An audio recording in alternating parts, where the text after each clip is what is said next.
Maxime Tremblay, capot-renard, réalisateur de films documentaires et preneur de son. Ma formation, c'était en 2010 à Rivière-du-Loup. C'est une formation qui s'appelle Technique de réalisation de films documentaires. C'est d'une durée de 8 mois à peu près. J'ai eu une opportunité d'emploi aux Productions Vic-Pelletier à Matane en tant que preneur de son. Puis je travaille pour eux là, assez régulièrement depuis un an et demi. Là. Ça m'a permis de prendre l'expérience terrain vraiment intensivement, là, en côtoyant toutes sortes de monde, travaillant avec divers réalisateurs, caméramans, en étant exposé à plein de situations de tournage assez différentes les unes des autres. En 2011, il y a eu un événement grandeur nature ici dans la région, puis j'ai participé comme figurant. Puis à ce moment-là, je me suis dit, c'est une bonne idée de faire un documentaire là-dessus.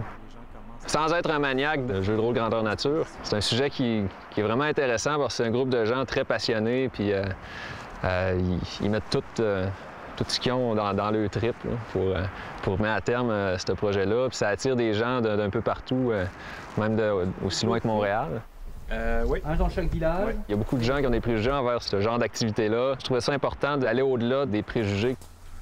Les organisateurs doivent écrire un scénario fictif qui est très, très complexe, qui a beaucoup de détails, des noms. Aussi, il y a tout le volet terrain où les gens doivent construire des installations qui vont servir de décor, comme des maisons de magiciens, c'est tout l'aménagement des sentiers aussi, où les joueurs vont camper, tout le secteur. C'est une grosse organisation, en fait. En avant, la bande joyeuse Dieu. Une des réussites, je pense, de ce tournage-là, c'est que je pense qu'on n'a pas trop dérangé les joueurs. C'était un bon défi parce que c'est très rare que ces gens-là acceptent une équipe de tournage pendant un jeu. Tes souvenirs, tes 2 dernières heures s'effacent.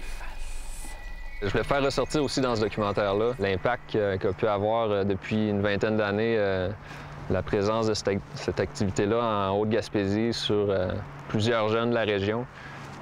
Parce qu'en participant à une activité comme ça a des répercussions plus larges pour beaucoup de monde que juste dans le cadre d'une fin de semaine de jeu. Les gens vivent des choses très intenses à travers ça et puis pour plusieurs personnes, ça va avoir des effets positifs qui vont aller plus loin dans leur vie personnelle.